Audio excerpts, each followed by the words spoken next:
All right, so now that we've talked about getting past our opponent's structure, the frames in which that they're using to manage the range from bottom side control, we're now going to talk about how do we control our opponent's posture to further break their alignment and create vulnerability. And we're going to be looking at the crossface because that's the most powerful way that we can break our opponent's posture from top side control. Understand that there is a difference between a cosmetic crossface and a proper crossface. The crossface is meant to be breaking posture, as we talked about. We're using our shoulder to drive into our opponent's neck and jaw to turn our opponent's head away. The body has to follow the head. If I can make Kevin look that way, it's very hard for him to turn his hips and legs into me without further compromising his alignment, and he's not going to be very effective.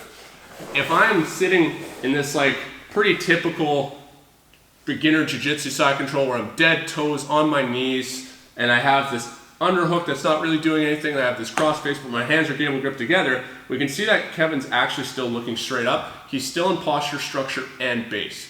The purpose of a crossface every time is to actually be generating force into my opponent's neck and jaw to turn them away. This hand, what we're going to do, I'm going to show you the way that we like to do a crossface at Island Top Team. It's going to be pretty over-engineered in some ways. We can absolutely be effective from just a crossface like this because I'm obviously using my entire body to generate force just into my opponent's neck. I'm going to win that battle every time, but I'm going to show you the most effective way of doing this to maximize that output.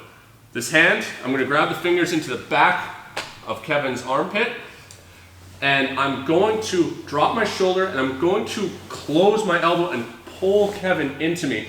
My goal is to be dropping my shoulder down into his neck, and it's actually going to start to create a choke because I'm dropping my shoulder and including the arteries on the same side that I am on his body.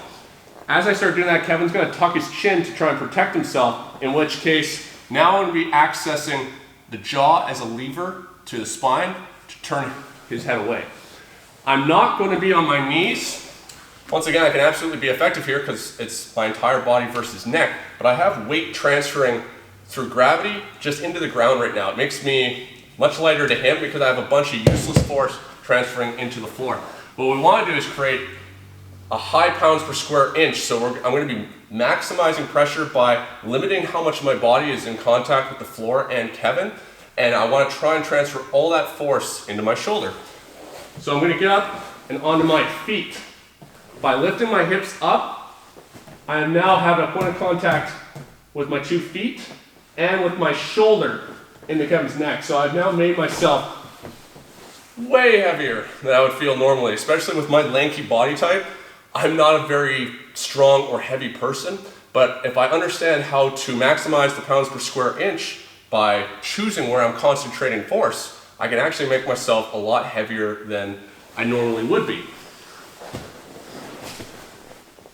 I'm also going to walk myself up at a 45-degree angle. I can be absolutely effective from here, but I'm going to further break his posture, watch his head bend even more as I start walking up at a 45-degree angle. I'm not looking to be completely perpendicular to Kevin like this. I can be strong here, but I'm actually going to walk myself up to a 45-degree angle here. So whether we're just starting from this kind of position here to practice it, or we're just starting to get past our opponent's frames, circling in, redirecting, controlling there at the armpit, dropping my shoulder, starting to drop it into his neck.